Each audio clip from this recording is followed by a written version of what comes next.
Now let's look at some of the foundational concepts or ideas that are going to be running in the background of any conversation or any human interaction. The first idea I want to talk about is called value.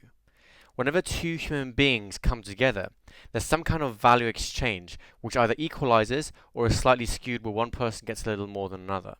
Now, even if you have all the aces, there is some point where you have value from another exchange purely perhaps from the pleasure of the interaction, and it could be as simple as having another human being looking up to you and really admiring the skills that you have. It gives you another image to live up to. Now let's take an interesting social situation.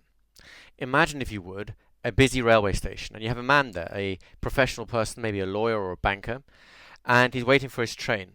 Suddenly, he gets approached by a tramp, a homeless person. What do you think is a typical reaction? Most people will try and curtail that interaction, keep it as brief as possible, and then move on and get on with their day.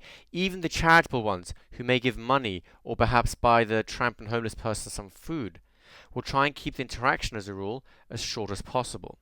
Now, this isn't because they're cruel. This isn't because they're heartless or uncharitable. It's because they're responding to an inner, unconscious drive towards value.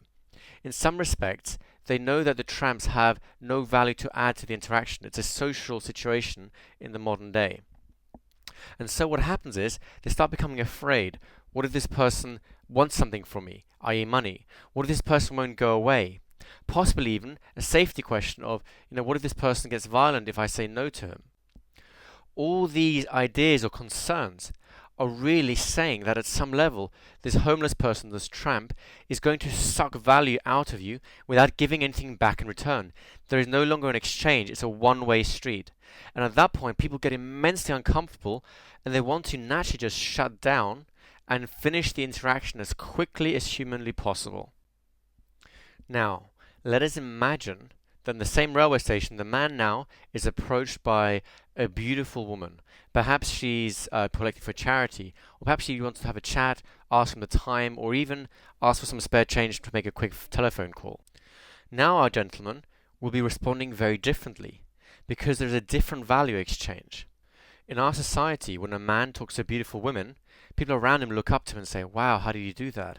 In fact, just look at the psychological literature and you'll find that a man with a beautiful woman in his arm is often perceived as being more handsome, more wealthy, more successful, more intelligent, and all the good things that we expect out of people. This is a natural pattern which people adopt. Now, in this case, the man, just by the fact that he's talking to a beautiful woman, has had his value in general terms in society raised a little bit.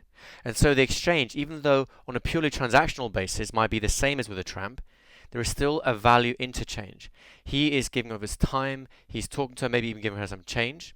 And in return, just by the fact that he's talking to a beautiful woman, other people will admire him more, think he's cleverer, funnier, or whatever happens to be. His social status has risen.